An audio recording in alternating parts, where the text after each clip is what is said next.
Anyway, what's next on the question? Let's see. Did you have any other problems you had to solve on Benji you'd be willing to share? Anything interesting? Like some things that show like the thinking y'all had to do behind the scenes, or how some mistake that y'all made that shows that passion had to drive you. Because I think it's important too. Pardon? Go ahead, finish. Yeah, I think it's important too for people to realize too many people want instant success. As a lot of people know nowadays, when you make the work too easy for students, they don't really learn how to persevere. So, one thing they need to be taught is how to deal with perseverance. And when they're younger, that's important to helping them develop passion when they're older. Because, they're not going to have passion when they're older if they can't persevere, because they're just going to give up all the time. So it's really important when they're young, 3, 5, high school, start to teach them that, hey, you make mistakes. We do things that are totally stupid sometimes, and we deal with it and move on, instead of having a lot of math problems where, you do a math problem and a lot of people will get it right. And then you go on to the next math problem and, I'm so smart. And okay, maybe you are, but we need to have more, some more difficulties in there. So artificial situations where they can learn to persevere. Kind of like a Montessori environment, a prepared environment where it's prepared. There is going to be failure in the system, but they can, it's in a way where they learn from it, so they get ready for real life where, when you fail, you get hurt or something. It's like, well, two things that you talked, that you kind of mentioned in there. Number one, let me say this about math. Watch it. I'm a math guy. I can't say that math was ever my favorite, but it wound up being my favorite in high school. Cool. And I did better in it than anything else. Huh. And looking back on it, I think that is the key to whatever ability I have to solve problems, because that's what math is about. That's what it teaches you. It teaches you how to break a problem down and put it back together and come up with an answer. And I have, for a lot of people, I have always talked about, this is life. Take a box of a jigsaw puzzle and dump it out on the table. What do? You start with 2 pieces. Find one, and then go find one that fits into it. Then you find another one and put it in there. And then you find another one and put it in there. And that's what problem solving in life is all about. You don't stop. You don't walk away from the table and say, I ain't going to stop. I'm not going to do it.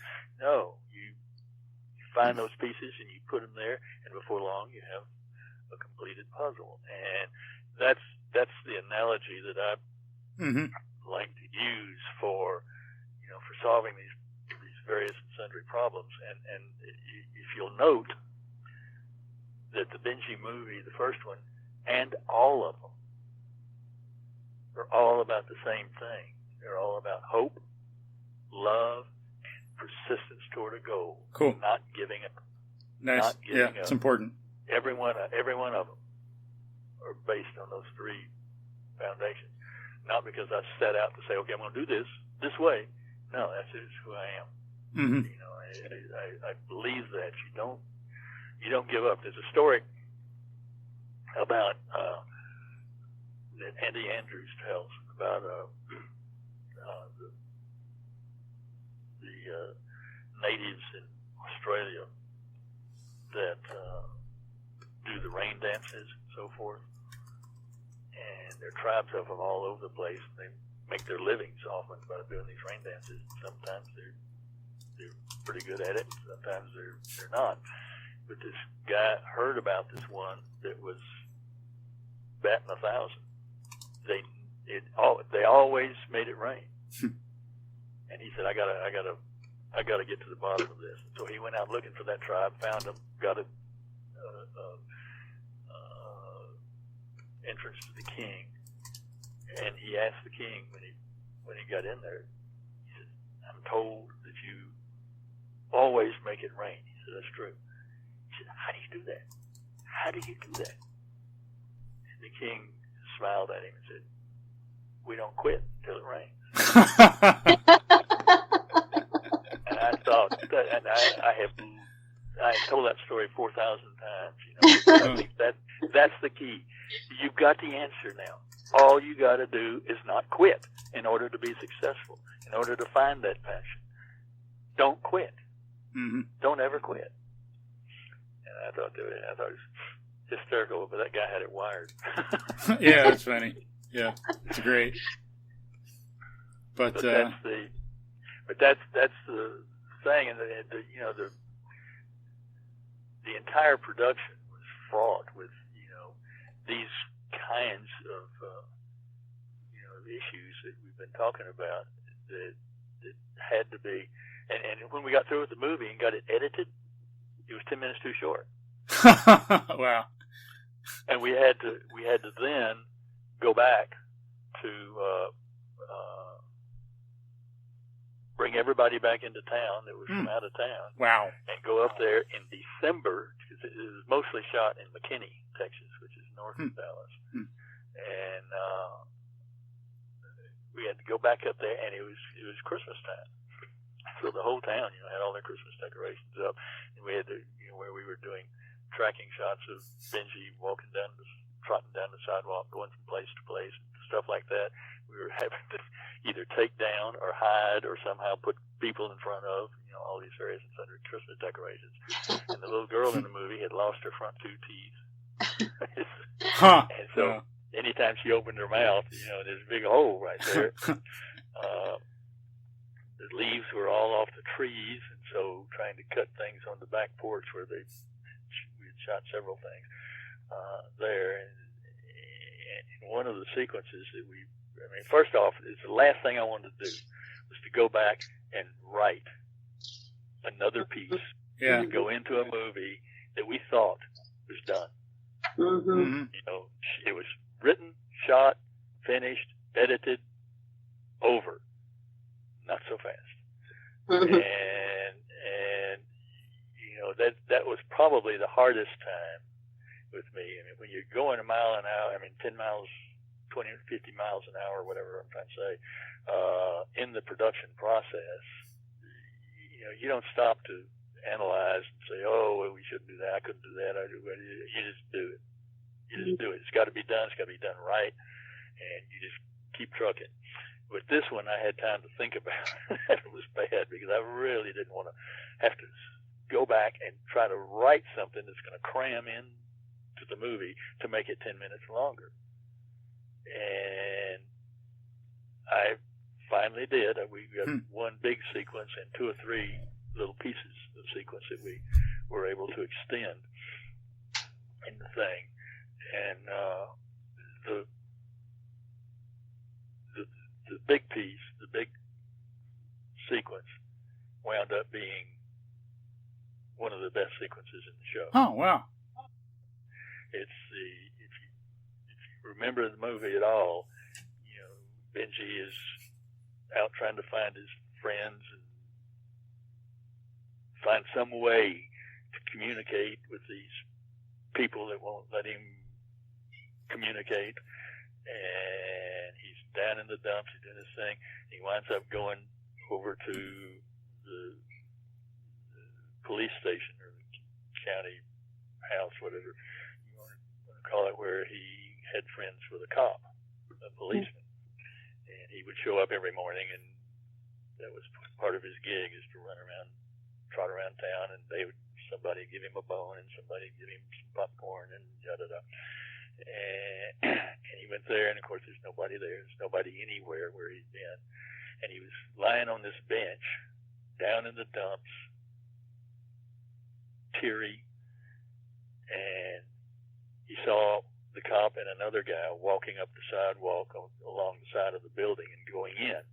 And he just hit lickety-split and went in there and tried to scratch to get on the door and to get in, and he couldn't get in, and two ladies walked out, and he went right in between them and went looking for this policeman, only to see him at the end of a hall saying, well, it's time to lock up. We'll see you later, bye-bye, and they shut the door, and it was done. He was in this big office building kind of thing, alone. And he mopes through here and through there, and finally lays down by a window, doesn't know what he's going to do. And I'm not going to tell you what happened, because if anybody hasn't seen the movie, they need to go see it. Yeah, this is a seminal moment. But and it's also one of his best acting jobs too. Mm-hmm. At this Definitely. point, Yeah. because suddenly an idea hits him. Yeah. And he's got to show that. Oh my God! Yes, well. And he goes running around. He tries to scratch this door, scratch on that door, and he goes. He sees the caretaker, janitor or something, going out one door, but he's too late to get there. And he follows him all the way around the building through the windows, barking, barking, barking. But the guy can't hear him because the glass is there, and he finally winds up crawling up on the interior side of one of these things where you come and pay your bills. Mm-hmm. You know, like a bank thing would be, but you pay your bills. And the guy's walking by, and Benji's barking and barking, nobody's here, and he crawls up on this thing, and the moment of crawling up on it, he hits the switch for the speaker, and the guy hears him barking. Mm-hmm. Turns around and says, "What the devil are you doing?" and lets him out, and he's off. It's 90 miles an hour. He's got the plan now. He knows he's had the idea, and it's kind of funny, because I always wondered whether or not anybody else in the world would know when that moment hit him. Uh-huh. Would know what the plan is. Everybody knows that, he's got an idea, but would they know what it was? Because it's obvious if you've been watching the movie.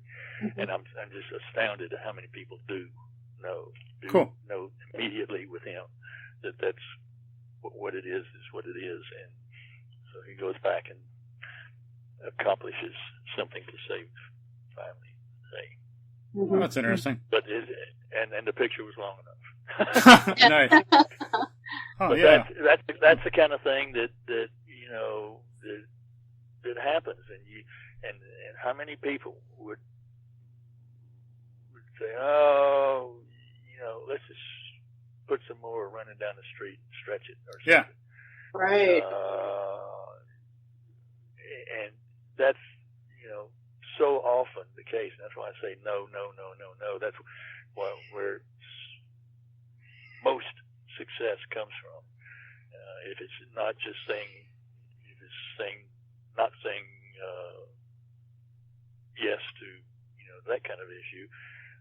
It's also not saying yes to a lot of stuff that's on your daily to-do list that is there just because you think you ought to do it when you really shouldn't.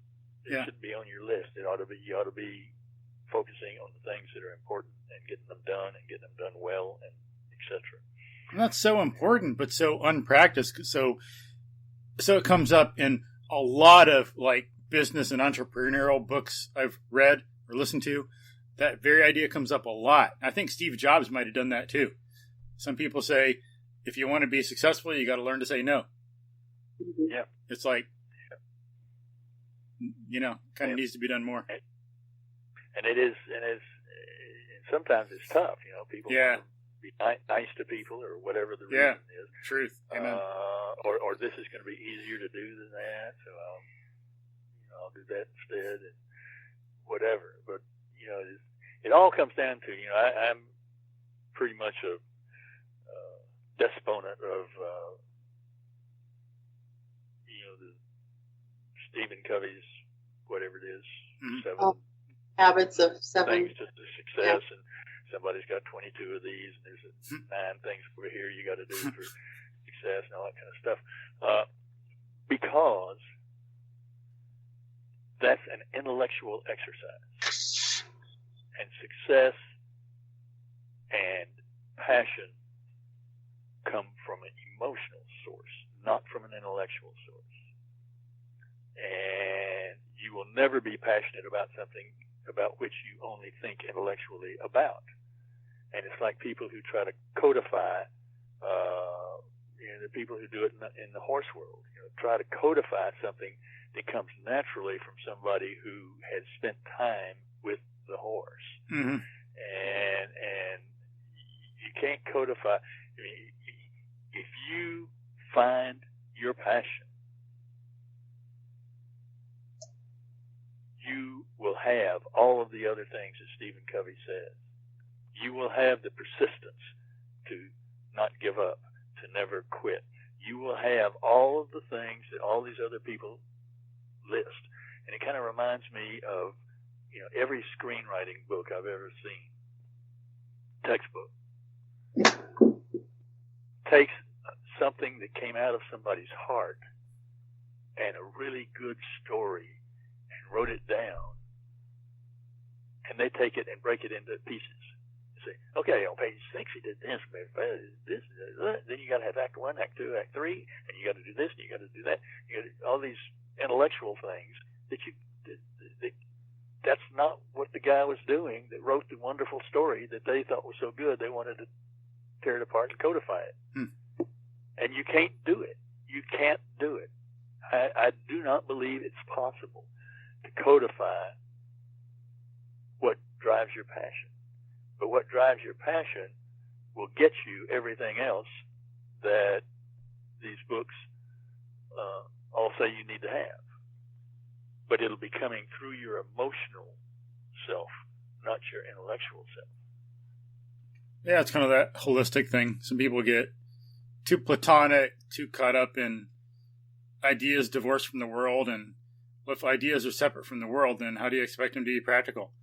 It's like, yeah, it's got to be like common sense and an awareness of and working in the world.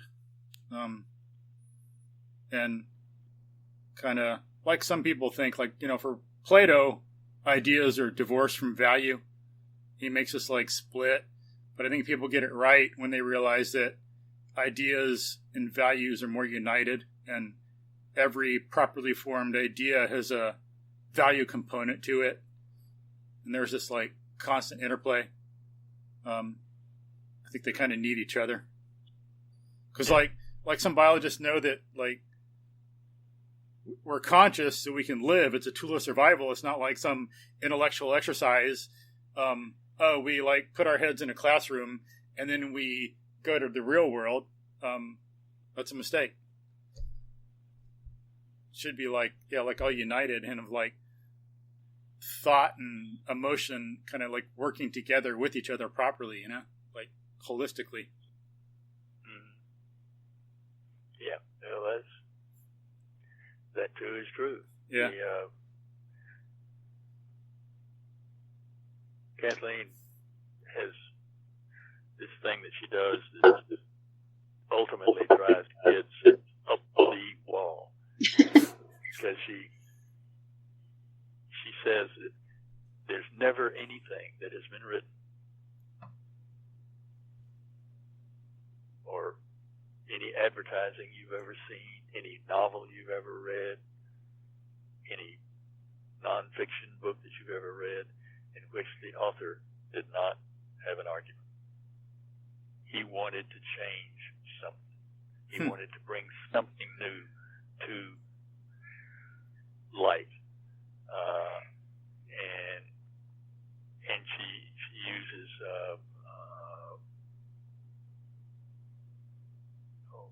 goodness gracious, I think I'd ever forget the name of it. But the witch trial book that was written some way back. And, Salem witch trial stuff, or well, it's a story about. Was it the Scarlet Letter? The Scarlet I'm Letter. sorry. Yes, Scarlet Letter, and there's a couple of others in there, and then she uses Huck Finn to just great advantage, and then she does this thing with. And this was really clever on her part. There's a Arizona State sweatshirt that has pink on the back of it, and I didn't even know this, but that's the Victoria's Secret's logo. The word pink. Oh, huh. And she shows it to him and says, "Who do you think this is to? Who is the audience for this?" Well, girls go to Victoria's Secret. Yeah, but this is an Arizona State sweatshirt that happens to have pink on it. And she goes through this whole thing before they finally come to reason that, oh my God, that's the audience is men to go to Arizona State, because if all these girls that go to Arizona State go to Victoria's Secret, they want to be part of it. Yeah, funny. You know? Oh. And so, she says, driving down the street, your billboard, got 4 words up there and a picture or something. It's trying to do something. Mm-hmm. And she uses, have you seen Blackfish? I don't think so. If you've never seen Blackfish, you got to see it. Okay. You got to see it, because this movie made a huge difference. This is a movie that almost cratered SeaWorld. Huh. Because of what they were doing to the whales. Oh, yeah. And this movie came out and gathered steam, and people quit going and boycotted SeaWorld, and they have totally changed their policies now. They don't do the whale shows anymore. Cool. It had massive repercussions. And she shows that movie to her kids as part of the course to show what, proper. I mean, the whole course is really about, the study of writing and a persuasive argument. And so she goes all the way around the world and all this stuff. But what they do is they come back, later in the year or the next year or even from college, say, I hate you, I hate you, I hate you. I can't read anything, I can't look at anything, I can't do anything without saying, what are they doing to me? What do they want? Nice. What do they want? Good. What's the thing? But they're thinking about it, and they'll carry that with them the rest of their life. That's important, yeah. Need more people thinking for themselves. And when they sit down to write, and she says that's one of the faults of creative writing. I don't know whose toes I might be stepping on. But creative writing in high school, how can you be a creative writer when you haven't lived? Truth, right. You got to have something to write about. You don't just, I want to be a writer. Well, go for it, Joe, because Scott Harris, a teacher, and I have, and Melanie, we've talked about this in past podcasts. So go for it. Yeah, don't worry about toes. But it's it's really true. I mean, certainly there are certain things that you can do and learn in terms of nonfiction, but to write really good fiction, you have to have lived at least a while, and suffered and hurt and been happy and et cetera, et cetera. And it that kind of thing really resonates, and she's gonna wind up. In fact, this year is the first time in history that this coming year that the AP Literature and Composition uses the word argument instead of the fancy frou-frou creative writing literature word. I forgot, whatever it was, but they used the word argument several times in their analysis and questioning now. And she was going to do it anyway. She's going to teach that class just like she taught teaches the English language and composition. Cool. Because it's the same thing. It's just fiction instead of nonfiction, and different terms sometimes, but it's always really comes down to the same thing. And when you get the kids, I mean that class is going to do way better than it ever has at Webb. I won't say ever has, but I don't know, but it has in the last 10 years, because she's already got them in position. They are already liking enough about what they're doing to do it well. And that's, half of what she does is she finds that way to get under their skin with this and being able to write in a manner that really knocks your socks off. Cool. Awesome. We need more of that, yeah. And whether it's fiction or nonfiction is immaterial. Yeah, there's too much writing out there. How you approach it. And so anyway, it's and she's going to approach this one the same way she did the others. Cool. It's all about persuasion and argument. Good. Anyway, that's way off the topic. I told you I could wander. It's relevant though, because that's our whole point. Education podcast. We want things like that, and but it's good to have someone else's point of view talking about writing and how a lot of people can't write too well, and what we need to do to help people write better, help people think more. Because when people can think independently, then they can figure things out. We can correct each other. If we're all just following along, then how the hell can we correct our mistakes and help our friends and family that are doing something wrong? We can't. So, yeah, it's like kind of both independent and social. Being like that's important. But yep. And then to bring in some things you talked about earlier, to if folks want to look into some more stuff really quickly before we go on. I think like your idea that life is like a puzzle and we got to do thinking like that. I think Steve Jobs looked at it kind of like that too. He didn't know what's going to happen in the future. He could only know sometimes looking back in the past, and he knew that he'd learned these different things and eventually they came together. Like he learned about different fonts in calligraphy, and then he was able to apply that to computers when he was working on them, and have Apple be the first one that didn't have only ugly fonts, So finally they could have some fonts that were interesting. And in regard to the math, like it comes up in different areas that people might not think about. So like Joe, someone who made Benji movies, he like found math important. He learned problem solving it. What the heck? I can't wrap my mind around it. But that's one good example. Or like I've heard like Buster Keaton's widow. Buster Keaton was a great comedian in silent films. She described him explicitly as being very mathematical. If folks haven't seen some Buster Keaton movies, they should watch those too. And if you haven't seen the Benji, watch those. But Buster Keaton was a comedian in silent movies, and he was very precise in his humor and sense of timing to create the humor. That's one point I wanted to bring up. And in regard to like the camera work with the dogs, I think another thing that shows, if people think about how that helped us see the dog, we'll think in general about, okay, well, for our pets, our cats, our dogs, other pets, think about getting down on the pet's level to know them better and have a better relationship.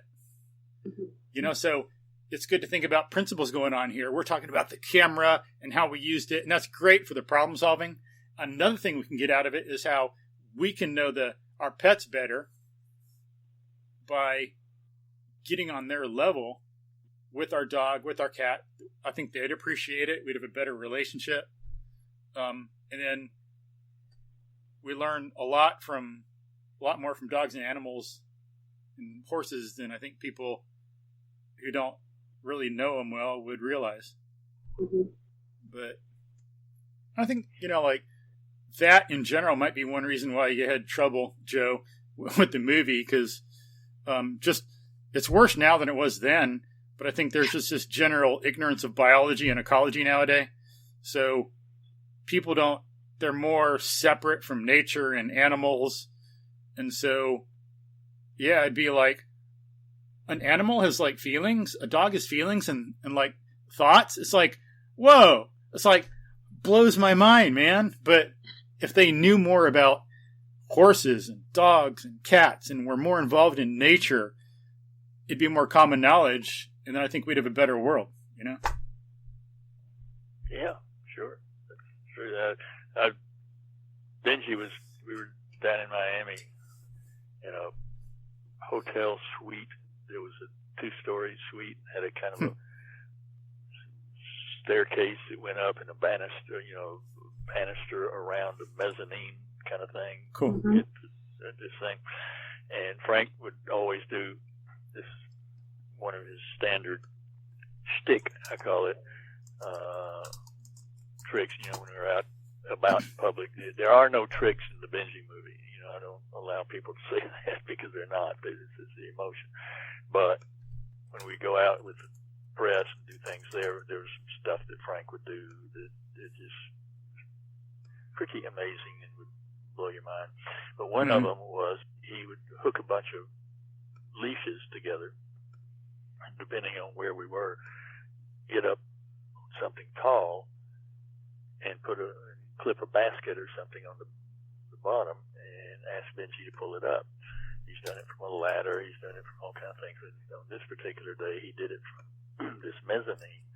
And at the very corner of the mezzanine, there was enough space for him to kind of shove between the banister poles. And he would be looking straight down on all the press and us and whatnot. And so Frank would say, okay, pull it up. And what he would do, where we would go hand over hand as a human, he would pull it up with his mouth and then put a foot on it. Then reach down below that, pull up another chunk, and put a foot on it until he got the whole thing up in his mouth. And during the course of this, he was doing it and had the basket about halfway up. The leash slipped over the corner of the mezzanine. It was, let's say, on the left side, and it slipped over onto the right side of the corner of the mezzanine. And because he was so pressed between the banister poles, he couldn't reach it with his left foot, which is the foot he always used. And I said, "Oh, crud! this is going to turn into a failure." And I watched the wheels turn in that dog's head for about 10 seconds. And he reached over with his right foot, put it on there, and kept going. Wow! He had never before used his right foot to do that, but he thought it through and said, "Yeah, this is the only way I'm going to get this done." And that's rational thinking. Animals are a lot smarter than people know, but it's a lot of, just because they're not around them. Like, I think crows do the same thing. They can pull with their beak and then step on a string with their foot, pull with their beak, step with their foot to pull something up. Similar thing. And I think some crows, they are capable of doing some things in problem solving that, like, even, 4 or 5 year old children cannot do yet. So, pretty smart. Joe, how did you find Benji and Frank, and how did you even come in touch with them? When it became clear, the first thing I had was a treatment. I didn't have a script, and from that, and a friend of mine who became our number one investigator, we raised the money in the shortest period of time. We thought that was going to be the toughest part, and it was done in just a matter of weeks. And so once the money was in the bank, we knew we had the money to make the movie, then I could go about the business, because at that time we had our own television commercial company, and I couldn't pull away for a month or two to go out and write a script and do homework for the movie and so forth. Unless I knew we were going to make the movie and the money was in the bank, I had to keep bringing revenue in with television commercials. And so when we got the money, then the next thing I had to do is get the dog before writing the script, because I wanted to know the dog, and I wanted to know the location, if possible, before writing the script. And so I went out to Hollywood and I set appointments with what I had researched to be the top 6 or 7 trainers for movies of dogs. And it was was one depression after another because everybody was telling me it couldn't be done. So one of the first things I said is that we got to have a dog that has an attitude and is independent and will do what you ask him to do, but it's almost like it's his idea. You know, we don't want a dog, and I've had several. I have one right now that, you know, it's just, you know, wagtail, throw me a ball and make me feel good, you know, and give me a treat. And always looking at the trainer, always wagging the tail, always has that look, you know, the ears not quite up because we want to know, am I doing right? Am I doing good? Am I okay? And because this dog is you're going to have to routine him on the trip, like, you know, walking down the street in that first movie or walking down the alley behind the old house. You know, we have long tracking dolly shots of that, not just bits and pieces. And he's got to go and be a dog, you know, sniff a rock, do a thing. Yeah.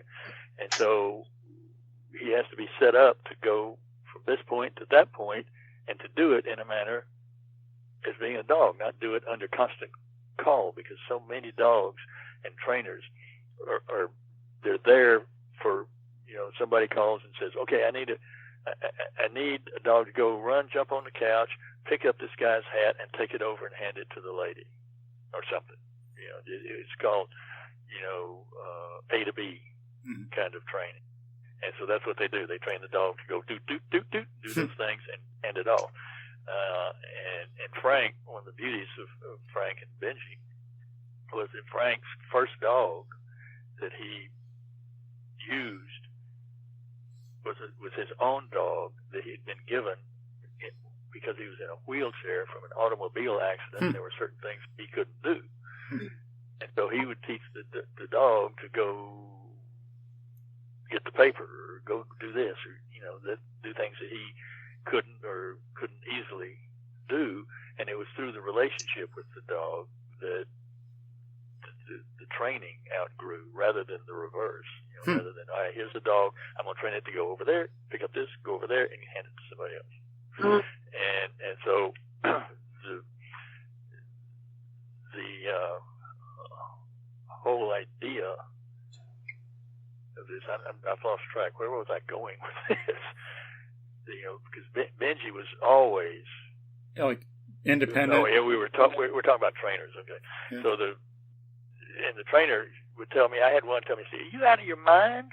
I turned my dog loose on the set, and you're going to lose the dog, and you're going to have no movie. That dog always is going to be looking at me and paying attention to what I want him to do." Interesting. And you know, effectively, what it needed to be is you train the dog to go from here to there, and you turn your back and say, "Okay." And the dog goes and does it, but does it like a dog, you know? Yeah. Like say, interesting. Sniffing a rock, taking a thing, and I was being told that I should go back to Texas. And how many movies have you done? None. Yeah, well, it sounds like it.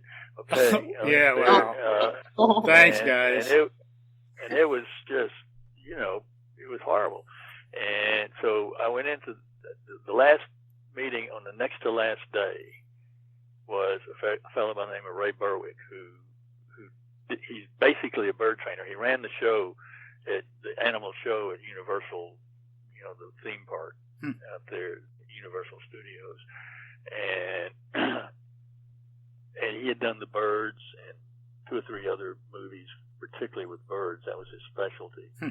But I was told he was really, really a top trainer, and if anybody could do it, he could. And so I went to meet him. He's the first guy that got it. Cool. Really understood.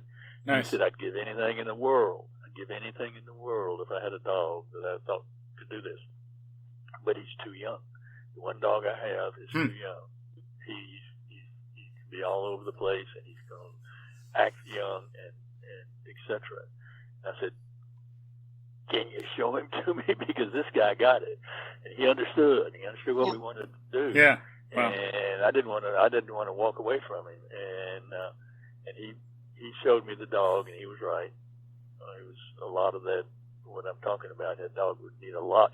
That particular dog would need a lot of training and discipline on him before he could do the kind of stuff I'm talking about. And, so, dogs are just like people, some will do this and some do that and some do something else.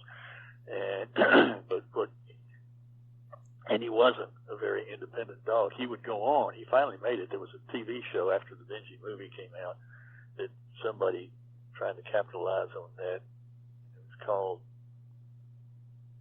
I forget, but it was only on for a season.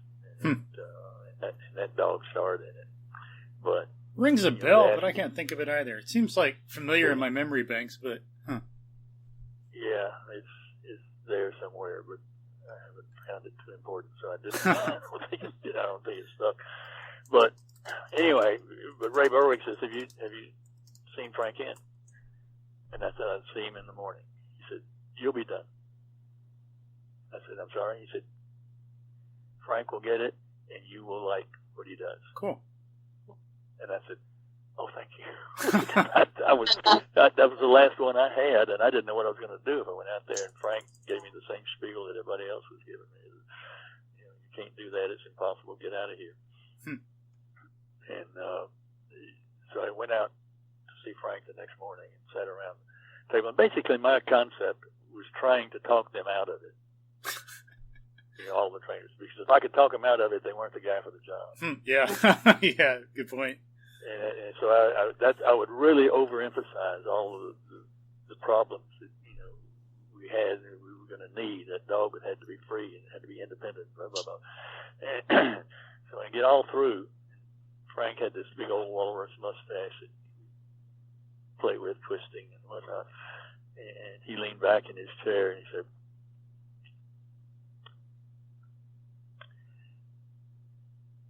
"I think I need to talk to God about this." And I said, "I already have." He said, "Do it."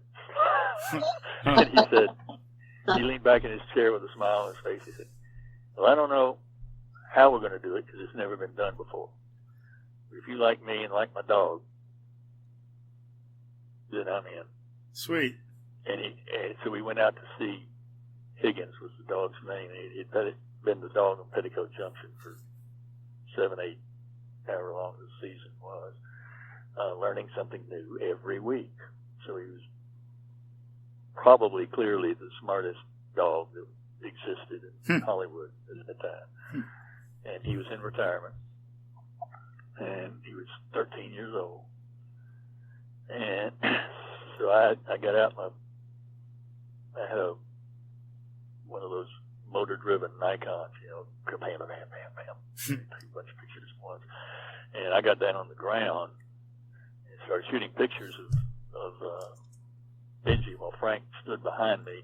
And I'd say, fear, happy, alert, just throwing things at him. And Frank was doing stuff behind me that would cause the dog to look, in most instances, like I was saying. And I turned around at one point, and he had the way he got the fear look was he had a chicken, a live chicken, in one hand. And the dog was really interested in that.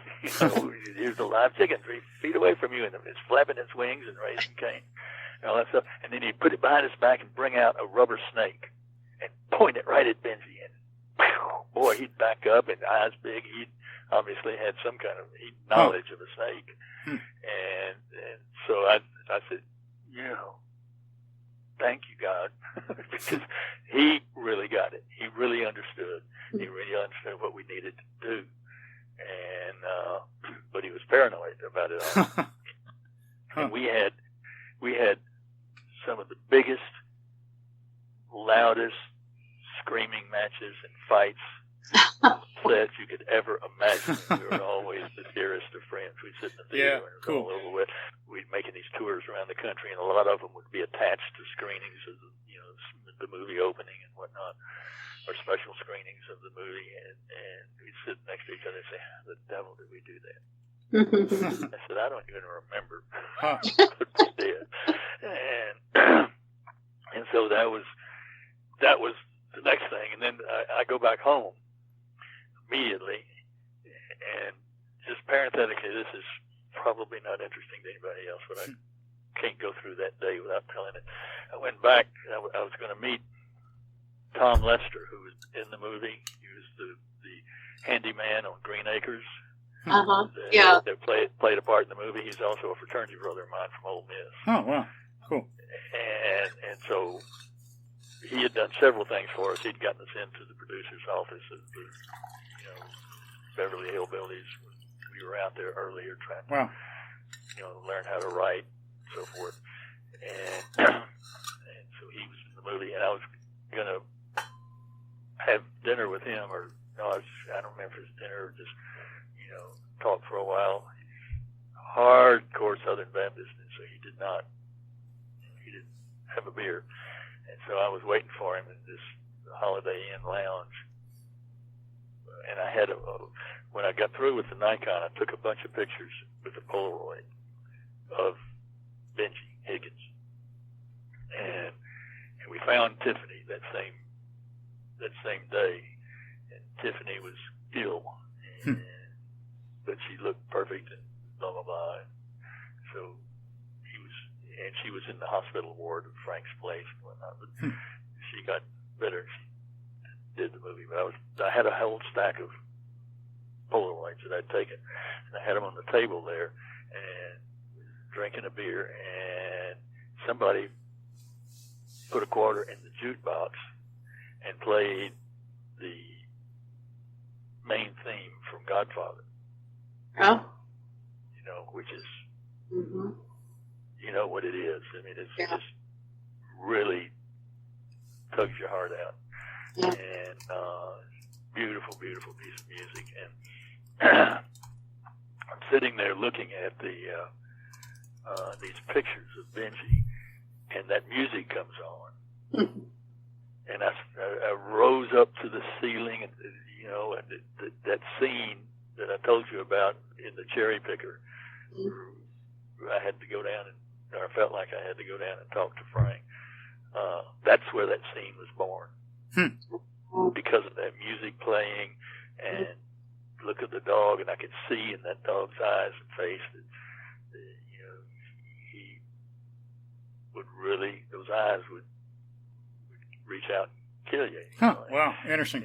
And the only thing we ever did, that was Hollywoody with that dog, was put some Visine in his eyes on occasion so that they would water. They would water a little bit more and be more cheerful. But that was born right there at that moment in time, and it also cemented for me the knowledge of how important music was going to be in this movie. Yeah, makes sense. And when I met Ewell Box, or when I talked to him about doing the movie, I said, "This is not a kiddie movie. This is an adult movie that kids will enjoy." That's the way you have to think about it. You're writing, you're moving me with the music, not some 5-year-old or 8-year-old or something. Yeah, cool. Interesting. If you move me, you got them. Because between you and the dog, they're in. And so think of this as an adult movie.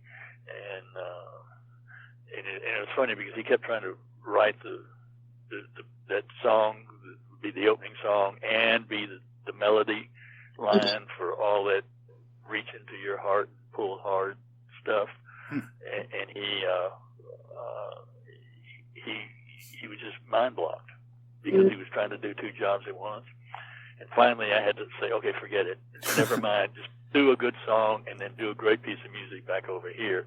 And we're good to go. And literally, I think 3 days later, he came in with a demo and said, "I want you to listen to this for the song." And he played a demo with somebody singing it. Yeah, I like it. He just smiled real big and said, "Now listen to this." And he played a piano version of the melody, really soft and well, and the same melody, and it just, I cried. Wow. And it, I'd never forget, somewhere in that whole montage, there was a time where Carolyn and I were driving down the street, and the theme from Love Story came on the radio, just, regular music show that was going on. And I had long marked that one. That was one of the examples that I used as when it's going to be good. And the kind of, I would use the when talking about it, I would use the Godfather theme, but only for the impact that it has for that particular movie. It wasn't right for this movie, but I wanted something that was as strong as that, for this movie. And so we were driving down the street one day, and the theme for Love Story came on, and I waited a minute and then looked over at Carolyn just to see if she was listening, if she cared or anything, and there were tears coming down her cheeks. Oh. That's, we gotta have it. Yeah. And it, in the studio in Hollywood, I was working all day and I couldn't be there for recording of the music, and I was doing sound or editing or something, and Betty Box, Buell's wife, met me out on the street corner in the studio because it wasn't marked well or something, and walked me in. I said, "Well, how'd it go?" She said, "We think it went well. We think it went well." Doesn't sound very excited. So they walked me into the studio, the mixing room where they'd been when they recorded all the stuff and whatnot. They'd been mixing it. They said, "It's not the final mix, but it's getting really close. Why don't you just sit down and do it?" And that's what they played for me, was the really important key music. And I took it for about 45 seconds or a minute and had to leave the room. And went down this dark corridor, leaned up against a water fountain, and just bawled. Yeah, I understand that. I had never in my life wanted something to be so good to actually be better. And it was just blew me away. And when we handed it over to him, I said, "Okay, we got half a movie. You got the other half." Yeah. Music is a huge part of everything in those movies, that's for sure. Yeah. Well, it's got to be, because there's not a whole lot of talking, Yeah. Yeah. Good point. You'd have, my first reaction when I first wrote the story, my wife and I, who I think I told you earlier, had sudden cardiac arrest in 1997 and died. But we had been watching the Walt Disney Hour back in that day, on Sunday night, and they had a theme I had a clip show, where they showed some clips from some of the great animated movies that they had done, which get released. At that time, they were re-releasing all the good ones every 7 years in the theaters. And there was no such thing, of course, as internet, DVDs or VHSs or any of that. And and so when we went in to do the dishes, I said, I wonder if it'd be possible to do a movie like that with real dogs and not have, Rex Allen out saying, And now Benji, thinking that he, Yeah. Right. Yeah. and thankfully, talking dogs were not even in the wish list, of Hollywood at that particular point in time. Yeah. And so we went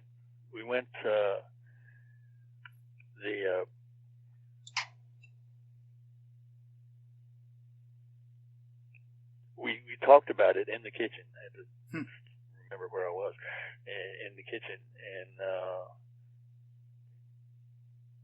she said, "I don't know, maybe." I said, "I think it'd be hard to do a story without dialogue and talking, and how are you going to tell a story if you don't have some words here and there?" And she said, I don't know. So she went on to bed, and I stayed up to read in the living room. And our little Yorkshire Terrier, whose name was Benji, stayed up with me, and I got to watching the dog. And I'd talked myself out of it at that time. And so I got to watching the dog when, siren would go off somewhere or a dog would bark down the street, and watching his reaction and how he was talking about it. And so I started playing it, and I got down on the floor and kind of wandered around a little bit, and then I went over into the corner and huddled up in the fetal position and said, oh no. And this dog looked at me like, what in the devil is the matter with you? And Hilarious. It was the greatest expression in the world. And so I went to bed with the idea that dogs do talk. If you're really up there close and paying attention. Yeah. They do. You know what they're thinking and what they're doing. And at that point in time, I had two writing partners, and they were artists at the advertising agency that I was working for. And I would wake up at 4 o'clock every morning and write for 2 hours, then wake the family up, eat breakfast, and then go down to my real job. And then over lunch, we would talk about what I had written that day and tear it apart, and so be it, for forever. And every once in a while, we'd meet at night, and that would shift the cycle. But so I got up the next morning, and I was working on a movie, a script for a regular movie, and because we were hoping to break into the business, the whole idea. And so I woke up the next morning and walked in and just pushed everything aside and started writing the story for Benji, and quit trying to type it because I couldn't. It was coming out too fast for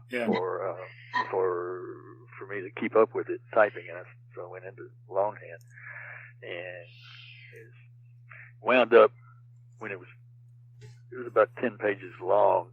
It had been typed of a treatment or a story for the movie, and I went in and woke up Carolyn and said, "I got to read this to you."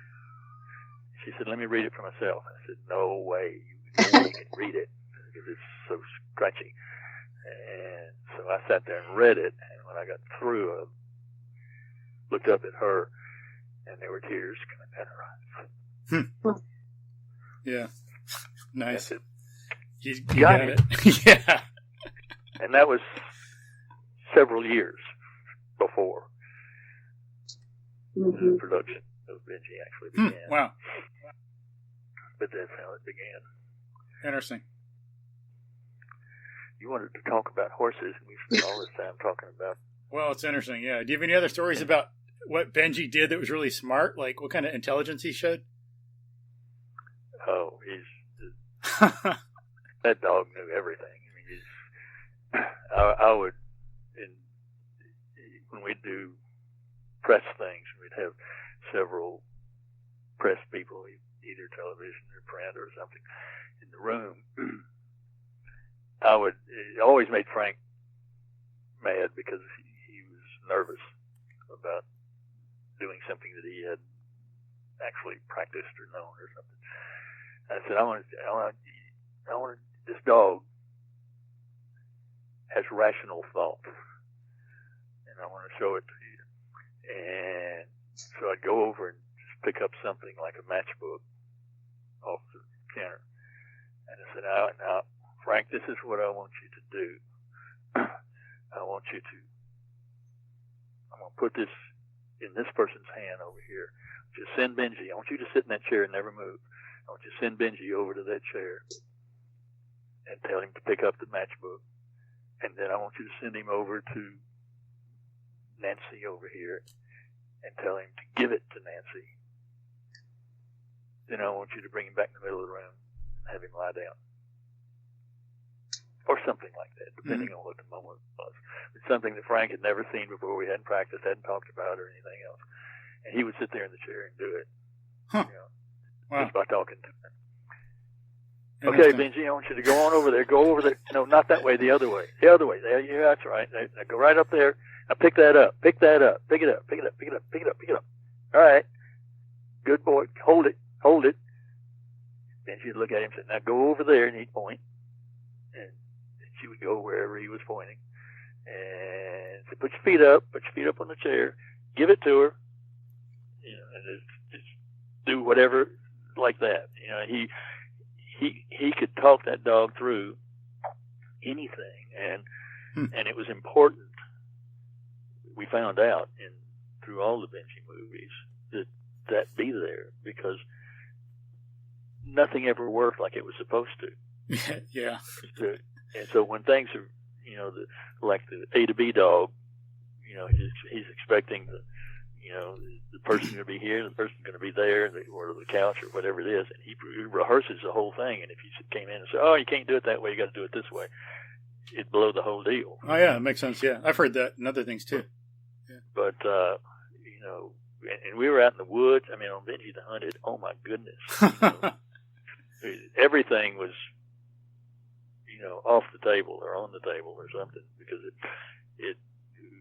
we didn't know from one second to the next we knew the story stream that we were telling, but we didn't know where we were going to be, because one tree looks like the other tree, and this is where the bear came from, you got to know what that is. And so we were constantly fighting those kind of battles, and so it was really, really important. Mm-hmm. And Benji is fathering mothering, because that was the second Benji, and it was a female. But I think it was 1, 2, 3, 4. I think it was either 5 or 6, 4 or 5 cubs that were changing.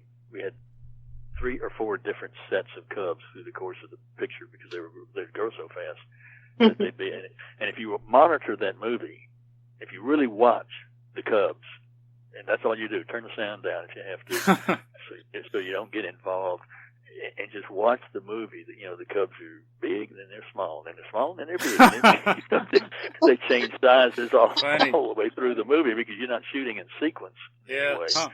And it's the same thing with Benji in the original movie. It was so hot in Texas. The original Benji was very fluffy, and more so probably than any of the ones after. And so he had a pretty good coat on him, and he was a he. But it was so hot that through the course of the summer, he lost so much hair shedding that the stub of his tail was actually poking out without any hair on it. Wow. And it you didn't think about it, as we were going through the shooting process, because it day to day to day to day to day, it wasn't a big change. But when you cut something that is with the full coat up against something that is the end of the movie coat that you shot at the end of the movie for whatever reason, it was like, oh my gosh. And I thought I was really, really upset about that.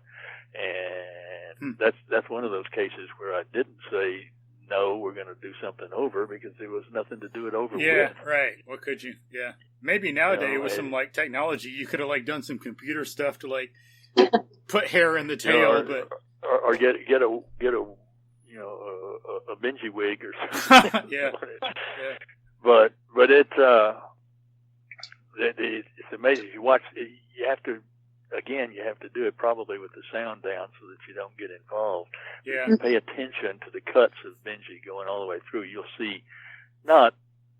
I mean, there's not hundreds of them, but there are places where suddenly he's got hair and now he doesn't, and vice versa. Yeah. Interesting. But anyway. And yeah, if people cry, just remember it all started with Joe's wife's crying. That was the original. That's right. That's what made it happen. For that matter.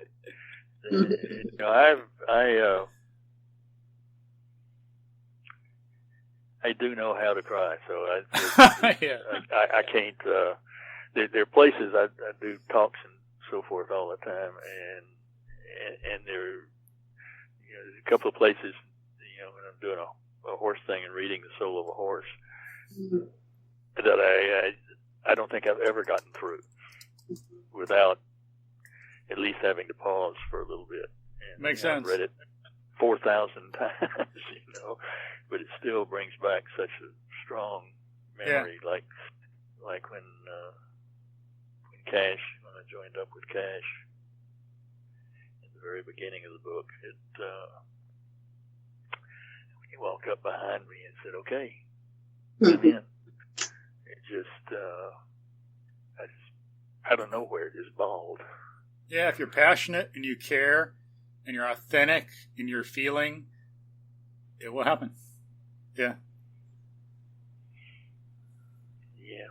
But can't say I've never teared up before.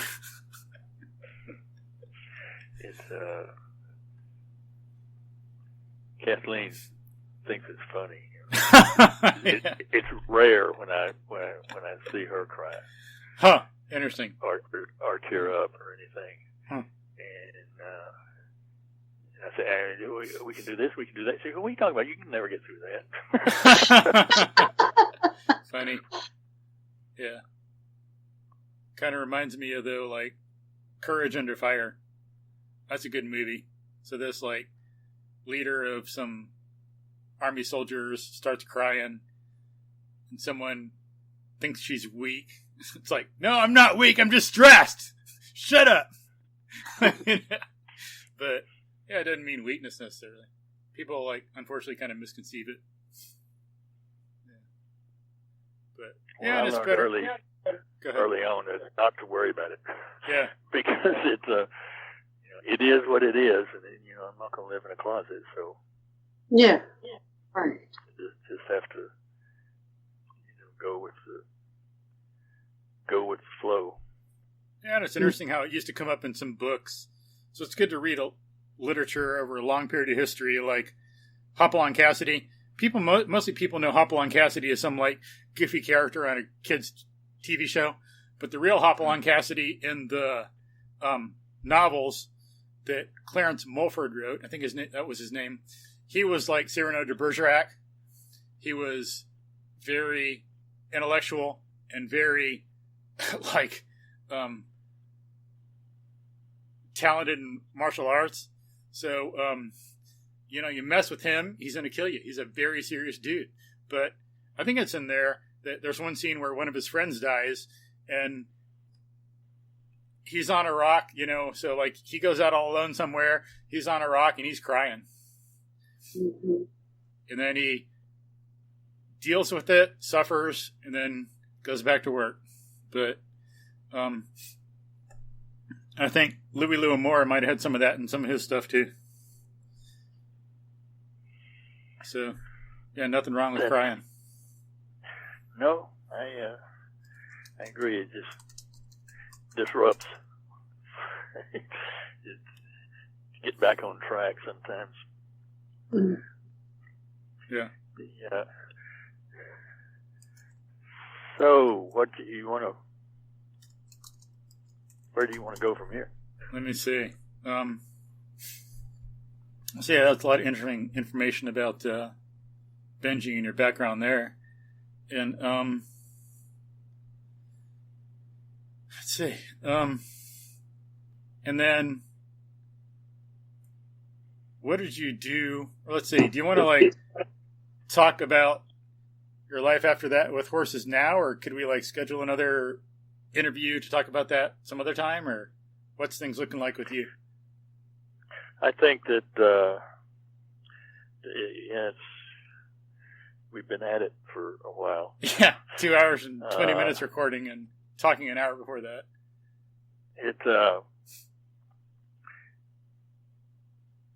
I don't know if we can get really deeply into it. Yeah. As deeply as we were talking about in the time, because about an hour, and I got to start heading down to the barn. Oh, good. Yeah, Melanie's got about the same. Most. Cool. So, yeah. But it's certainly a piece that's very dear to my heart. It should be. And the book, the original book, The Soul of a Horse, is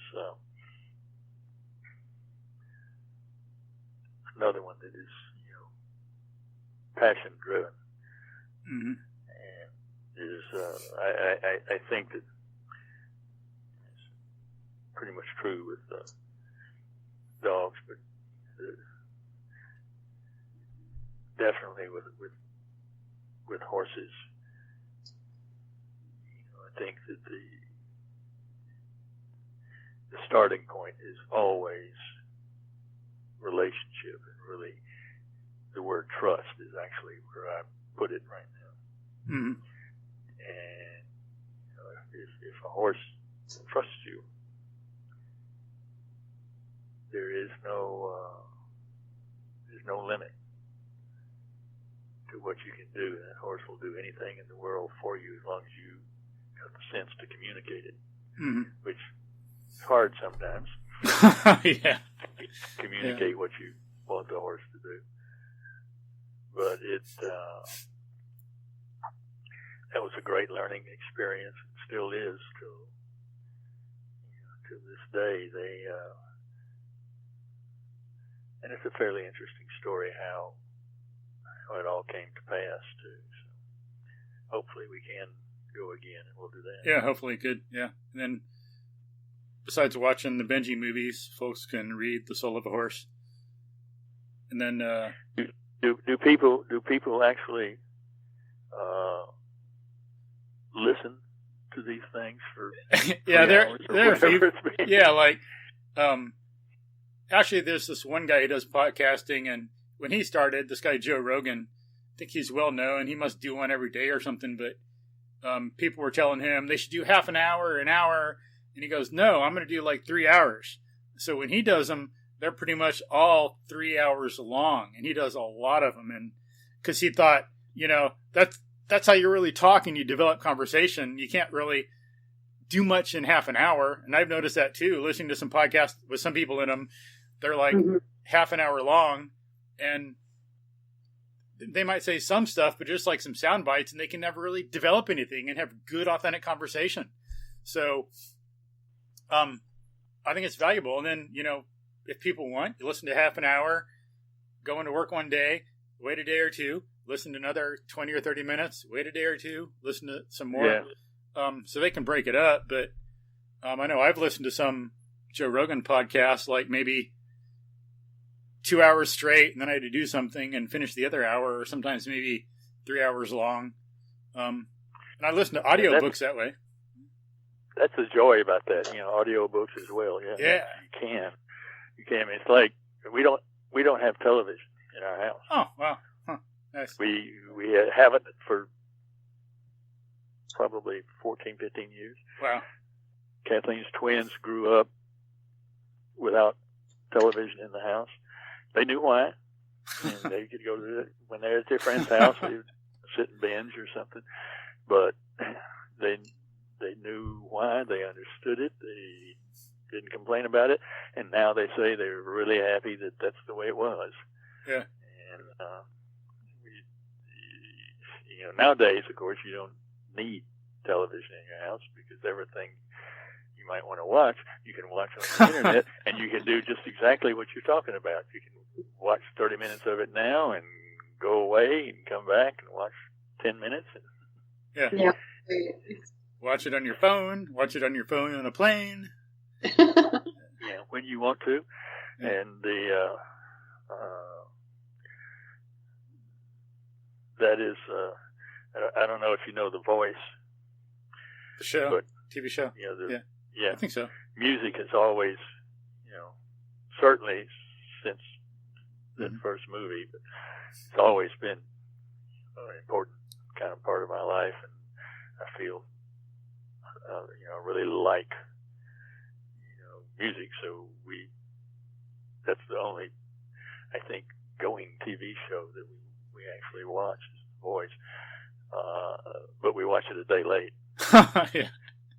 Because it's on Hulu the day after it airs on NBC. And then you don't got to deal with the commercials.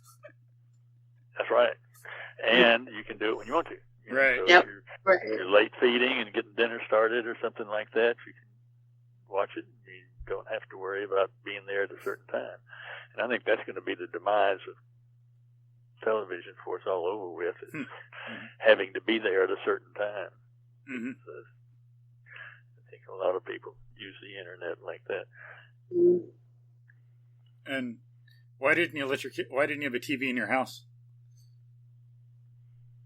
Just because, we wanted to have a house that was a family. Nice. And we talked and do things together, and there was never a dinner. We weren't all sitting around the table. Cool. And, that's important for child development. Yeah. Very. And there's a lot of study on what TV, particularly watching a lot of TV, does to the brain, particularly of that age group when they're young and coming up, that it actually physically does bad things to the brain. There's a whole section on our website. And, cool. Good. And Joe talks about that and why, and it was good because they even the pediatricians, whatever it is, association now agrees that it's not good. It's not good for a developing brain. And nothing happens. Nothing happens in the brain when you're watching TV. Go outside and play in the sandbox. Truth. Amen. 50,000 things Amen. happening. Yeah. And so, and we were constantly telling the twins that this is why. Mm-hmm. And, cool. And we want you to have good brains. So. Yeah, and even I've heard like Steve Jobs and other leaders in the fields of electronics won't let their children use, or didn't, when they were younger, but they wouldn't let their children use an iPad or anything like that until after age 6. Mm-hmm. They forbid it. Until after age 6? I think that was it, yeah. Mm-hmm. Yeah. And I would have extended that somewhat. Yeah, it's true. Yeah. And fortunately, when we were in California, when this was all going on, we were in a period where it didn't. There was, I'm trying to think back, there were cell phones, but I think they were, flip phones. Yeah, like in cars? Smartphone. I the think ones. Smartphone wasn't out yet. And, no way. And there was no iPads or anything like that. There was one computer in the house. There were 3 kids, actually. They had an older brother as well. And they all used the same computer, and it was out in an open space in the house that was in eye shot from the kitchen and from my study. Cool. Nice. And so there was relatively little chance anything to go too wrong. It's a lot harder today, I'm sure, but they would, once they were out of the house and graduated college and so forth, we didn't want a TV. Mm-hmm. What will we do with it? Yeah. And we now wonder how we ever had time for it anyway. Yeah. Because because True. there's no place. I mean, I would not ever think of coming in at 6 o'clock or something at night and sitting down to watch 4 hours of TV. Yeah. And that's part of people needing more passion and more curiosity. If they have more curiosity, then they develop that stuff on their own. And they have that more of a self-drive. They don't need to be entertained passively. Mm-hmm. It's like, yeah, I don't have much time for that. I have so much else to do. And it's like, I haven't even read a book in a long time. I have to use Audible, but if I had some extra time, I got some books I need to read. I'd sit down and read those. Yeah, I'm the same way on that. I do audibles when I'm on the elliptical. Yeah. And, I read a little bit, but usually it's at night, and therefore it's a little bit because, in 30 minutes I'm wrong. Yeah, right. But, yeah. It's hard, and I actually feel a little guilty sometimes. I think I'll just take a book out on the porch and read. And now I got to do stuff. Yeah, right. Mm-hmm. But it's good stuff. A lot of times, your relationship with the horses, with your kids, with Kathleen. So, other people. Kathleen has good reason to read, because yeah. she's teaching. Yeah. She's teaching it, so that she enjoys the fact that she has to read and she can think of it as work. But I guess I do read on the internet. I just don't read books, hard copy, print, paper books as much as I'd like, but I still do a heck of a lot from on the internet. Science articles, math stuff, science stuff, all these other things, biological research. So, but that's a good thing about it. But cool. So we'll go ahead and have to wrap up and everyone go do their things. Do you have any last words for us, Joe? Well, if you would like, this shouldn't take longer than a couple of minutes. A very short chapter that I wrote in a book called God Only Knows. And it's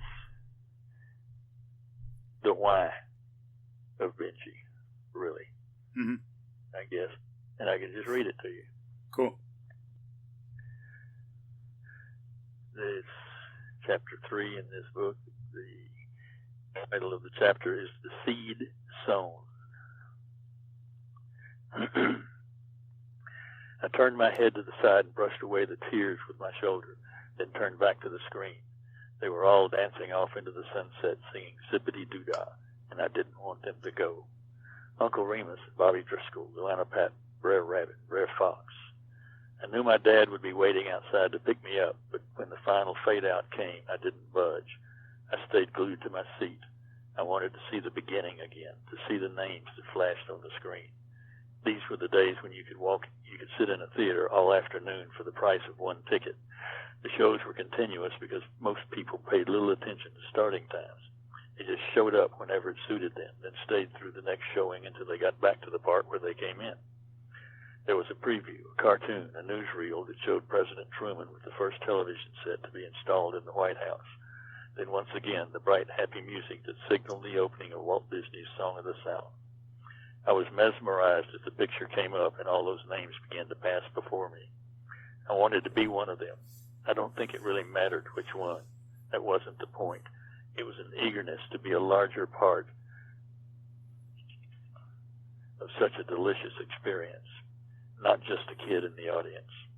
It would have been nice, I suppose, to be Bobby Driscoll, since during the preceding hour and a half I had fallen hopelessly in love with his young co-star, Luana Patton. I wasn't sure what directed by meant, but it sounded important, and it was the last name on the screen, so maybe that's who I'd like to be, especially if it was the person in charge of making me feel so good. A hand touched my shoulder. "Haven't you passed where you came in?" my dad whispered. "I was just coming," I said. We walked up the aisle together. "Daddy," I whispered, You know when it says directed by on the screen? What does that mean? It means he's the boss. I tugged on his hand, pausing to glance back at the screen. It was confusing because I had thought Walt Disney was the boss. The Song of the South was directed by somebody else. Come on, let's go, he whispered startlingly. I blinked and imagined the words on the screen. Then the screen disappeared as the door swung shut. Daddy was dragging me from the theater. The words had looked good, I thought, real good. Directed by Joey Camp. Nice. Yeah, I like that first line, too. That brought tears to my eyes. Then it was a fine fall morning in Paris, crisp and clear, and Benji was quite full of himself, cavorting near the fountain, playing with children who had inexplicably materialized out of nowhere at the first whiff of a movie star. Mm-hmm. Their faces radiated, and they took turns gently stroking his head. Those Benji chose to favor with a big sloppy lick exploded with laughter. One young girl ran to her mother, screeching in French that she would never wash her face again. A younger boy, perhaps 8, stood alone apart from the crowd, a conspicuous shyness depriving him of the fun. I slid away from the camera, walked over and took the boy's hand and led him through the jungle of groping arms to what I imagined was his first kiss ever from an international superstar. He beamed up at me, and at that moment, in his eyes, I was king of France, maybe the world. For this was no ordinary canine. This was the embodiment of all. Sorry, I'm gonna have trouble. This was the embodiment of all the emotions he had felt while snuggled in a dark corner of a theater somewhere in Paris, living Benji's desperate struggles as if they were his very own. How well I understood. The smile I returned was genuine. For this was the best reward of all. Very best. Nice. Sorry. I'm glad you feel it. It's like that. People know you're serious. It ain't just like intellectual reading. It's like read it and feel it. But yeah, I remember that. That's good. That's nice writing. That moment so well, and yeah, I and remember all of it actually. I remember some stuff like that from when I was younger. Yeah. But that's why we're here, and we'll be back. Thanks so much. Another book. Yeah, good. Joe? Keep them coming. And I can't wait. The book God Only Knows, by the way, is the entire Benji through horses. Oh wow! Okay. Story, Okay. as taken from a perspective of looking back at how involved God was in all of my business, even though I didn't know it much of the time, and how all of the things that I thought were the world's worst end of life as I know it had to happen exactly as they happened, or we wouldn't be having this conversation today. Yeah. I heard someone say something kind of like that too recently, where they might not have had. They're glad they had the struggles they had in life, otherwise they wouldn't have been who they were. Yeah. Well, there's no question that growth only comes from adversity. Mm-hmm. And that's why you have to be put through a lot of that stuff.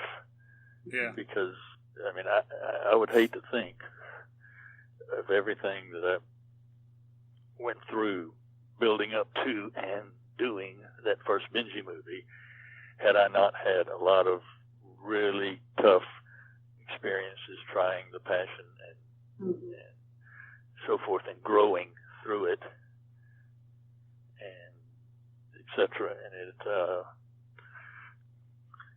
I needed preparation. Yeah. Mm-hmm. Yeah. And I got it in spades. Yeah. Can't say I've never had anything to deal with in life like that either.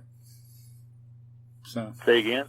I cannot say that I've never had anything to do in life like that either. Anything to deal with. Yeah. But Well, I appreciate the thing today. And, yeah, thank you for sharing. Let's set a date and a time. Awesome. Thank you. Do another one with the horse thing. It's kind of funny. Yeah. We were starting out to do, a quick word on Benji, and then get on to the soul of a horse. And every time I mentioned the horse, he said, "Well, let's go back and talk about Benji." Yeah. The soul of a Benji today. That's right. And that is the truth. Yeah. Cool. Well, there's so much there and you've touched so many people's lives. We can't just gloss over that. You know what I mean? Yeah. It's impactful and meaningful. So, and hearing it in your words are just so much more special. So. Yeah. Yeah. So thank you. I appreciate that. Very thankful for all of that. Very blessed for what we've done. And we'll go again. Alrighty. Awesome. Thank you. That's good to hear. Thank you. So Take care. Drop me a note. We'll start looking for another time. Cool. Say hi to Kathleen and the horses. Pet the horses for me. Give them a kiss. Will Give them a do. big kiss. Thanks. Well, I'd love to do that with her right now, but she's in California. Oh, yeah. 9 more days. Oh, yeah. Oh. All right. Yeah. Cool. Talk to you soon. Okay. Thank All you. right. Bye-bye. Bye. Bye.